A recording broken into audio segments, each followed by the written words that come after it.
Muy buenos días, soy Roberto Casales García y el día de hoy quiero hablarles sobre la relación entre sentido de vida y apertura a la trascendencia. Como seres humanos estamos llamados a trascender y eso tiene muchas formas de entenderse. Yo quiero exponer 4 muy concretas. La primera forma de trascendencia tiene que ver con lo temporal. ¿A qué me refiero? Es decir, normalmente estamos insertos en el presente, en el ahora. ¿Qué pasa cuando nosotros queremos vivir en el ahora? Que el ahora siempre se me escapa, porque el ahora es fugaz. ¿Cuándo es ahora? No, ahora, no, ahora, no, ahora. El ahora siempre se me va de las manos. Y me doy cuenta que el presente es algo mucho más complejo.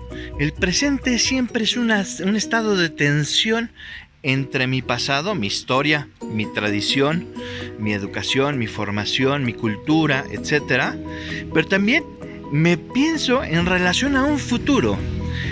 Aristóteles se daba cuenta que una cosa fundamental de los seres racionales es que son capaces de pensar no solo en el ahora, no solo en la inmediatez, sino que son capaces de proyectar su existencia y de pensar qué tipo de vida quieren para sí mismos. Ya no de forma inmediata, ya no solo para obtener cosas ahora, sino pensando más allá, pensando a largo plazo. Ahí hay una forma de trascendencia que es fundamental. Me doy cuenta que el presente justo es un momento de tensión entre el pasado y el futuro.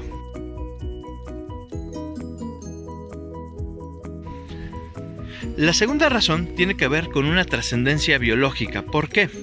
Porque resulta que me doy cuenta que yo puedo trascender mi biología, es decir, que no estoy determinado por mi genética, que claro que tiene claro que influye, claro que tiene un peso importante y claro que define muchas cosas de mi vida. Por ejemplo, si yo soy prediabético por alguna disposición genética, o si tengo genéticamente alguna predisposición a otra cosa, pues es muy probable que eso se dé dadas ciertas circunstancias. Ahora, no significa que ya esté totalmente determinado y yo indefectiblemente, si soy prediabético, vaya a ser diabético.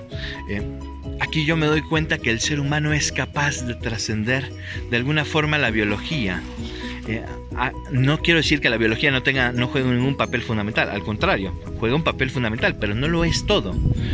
Y esto se ve, por ejemplo, en el simple hecho de que el ser humano es capaz de construir herramientas. En el momento en que el ser humano es capaz de construir herramientas, de alguna forma cobra cierta independencia de la naturaleza. No total, claro. Yo vivo en la naturaleza, estoy en el mundo, no soy ajeno al mundo, pero no soy un ser más de la naturaleza, sino que de alguna forma trasciendo esa biología. ¿Por qué? Porque siempre puedo ser más. A lo mejor si, por ejemplo, yo no tuviera alguna extremidad, uno diría, bueno, si tú no tienes piernas, a lo mejor no puedes correr, pero eso no te limita, por ejemplo, para hacer otras cosas que van más allá de, digamos, lo esperado, ¿no?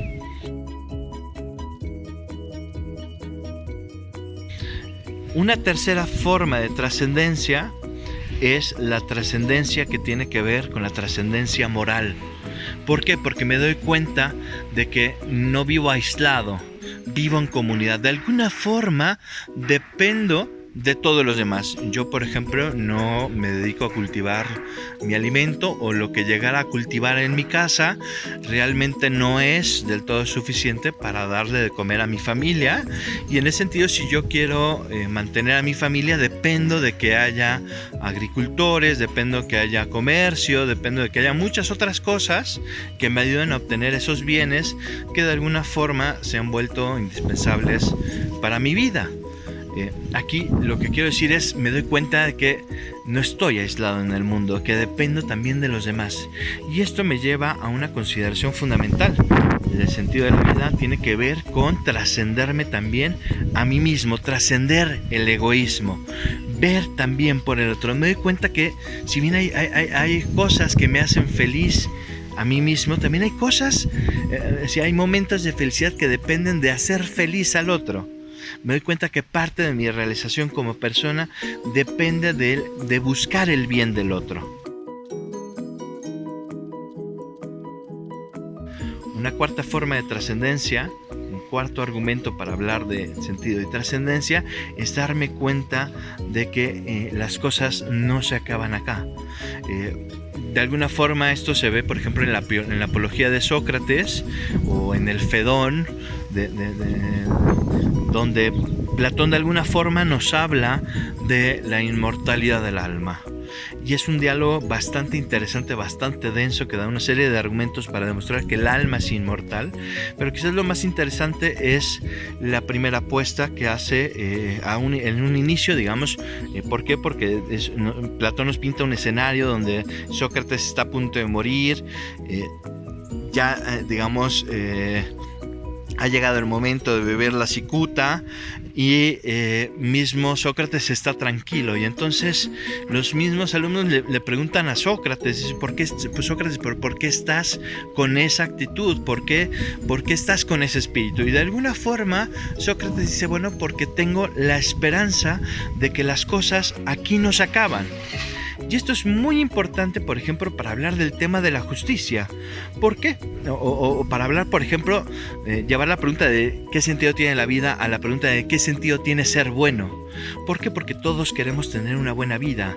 Sí, pero nos damos cuenta que en esta vida hay situaciones adversas, hay condiciones, por ejemplo, en México solemos decir que el que no tranza no avanza, y pareciera que a veces no tiene sentido ser bueno. Y sin embargo Sócrates da una respuesta a esta problemática y dice, bueno, ¿por qué estoy tranquilo ante el hecho de que voy a morir dentro de unos minutos? Pues bueno, estoy tranquilo porque de alguna forma tengo la esperanza de que después de esta vida hay algo mejor. Es decir, tiene sentido ser justo, ser recto, porque si bien en esta vida puede que no haya tenido justicia, probablemente la tendré en una vida más allá.